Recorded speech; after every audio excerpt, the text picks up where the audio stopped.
Derive formula of a special relativity without Lorenz transformation within 10 minutes from the papers of three-dimensional space-time frames written by Tower Chen and Zion Chen, presented by Tower Chen.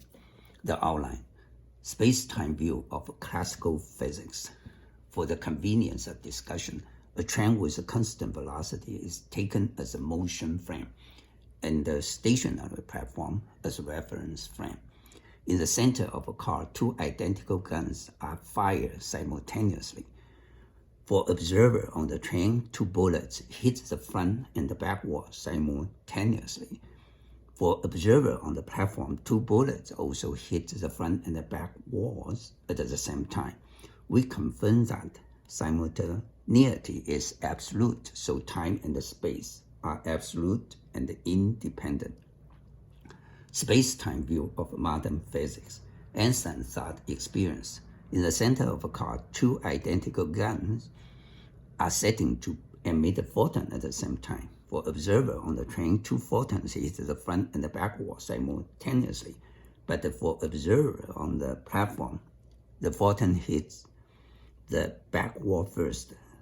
The other photon hits the front wall later. We have a proof that simultaneity is not absolute, so time and space are not absolute, are dependent. Modify Einstein's thought experience, emit a photon vertically from the floor of the car to the ceiling, and using Pythagorean theorem of a right triangle simple algebra, we can derive time and length contraction formula. The possibility of interstellar travel.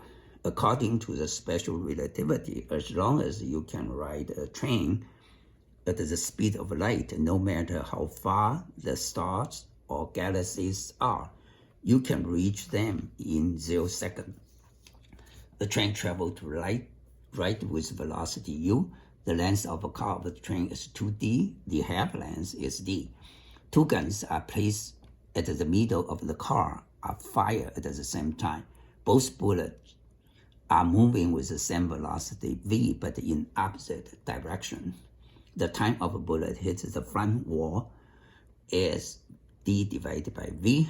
The time of the bullet hitting the back wall is d divided by v. Two bullets hit the front wall and the back wall simultaneously.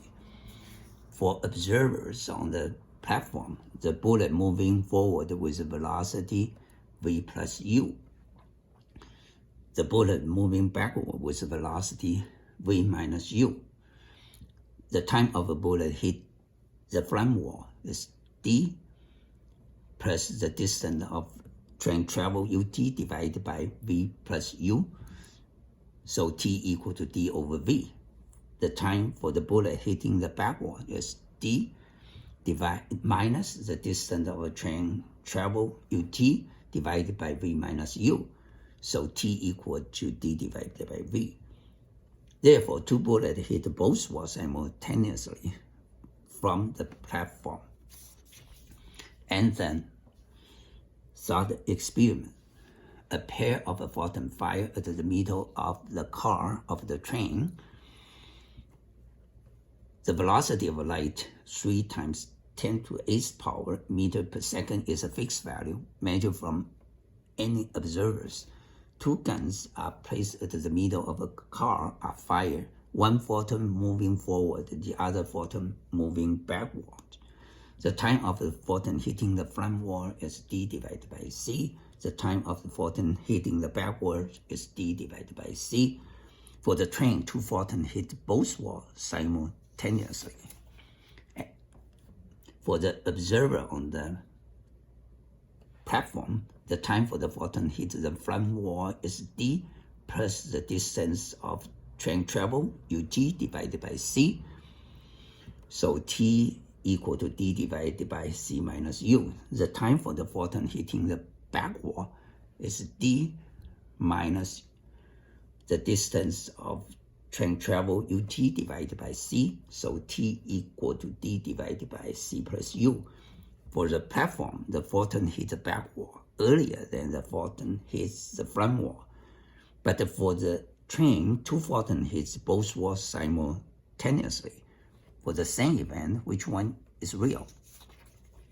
Modify Einstein's thought experiment by shooting a photon from the floor to the ceiling vertically.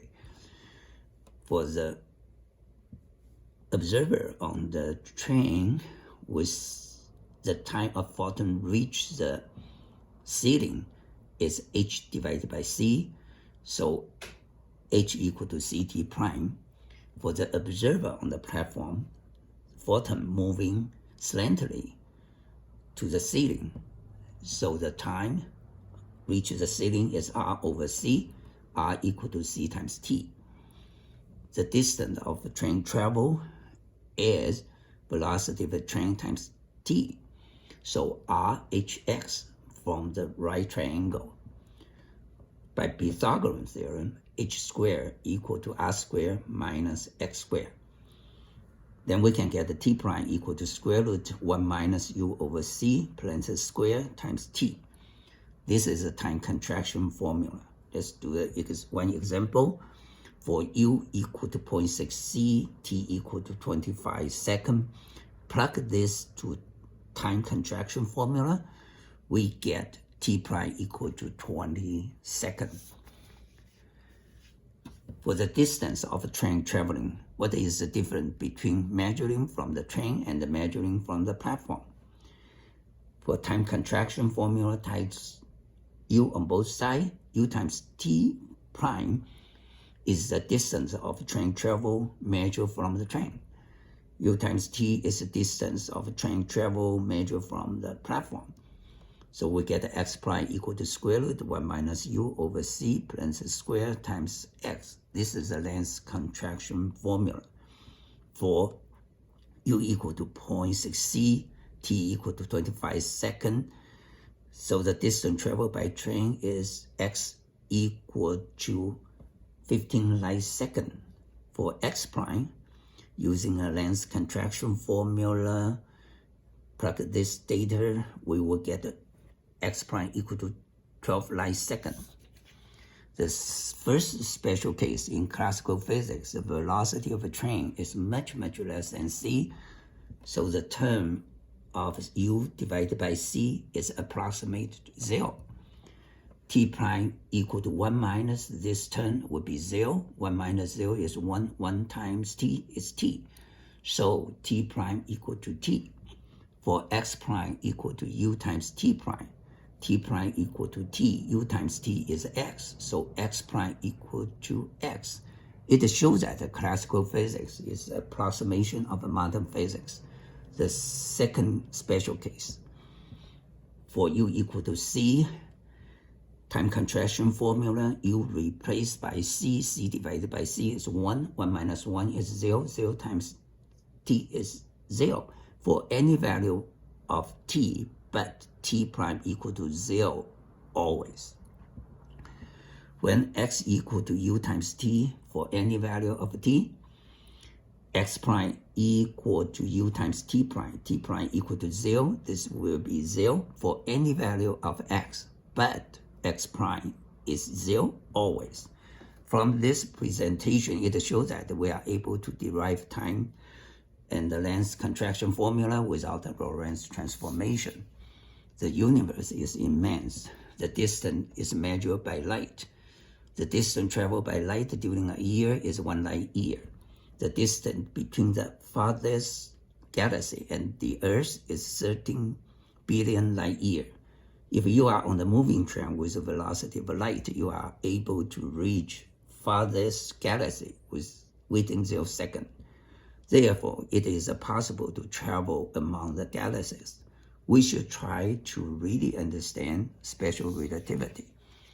For your further reading, refer to the references below. First page covers 6 papers. Second page covers another 6 papers. Thank you for your attention.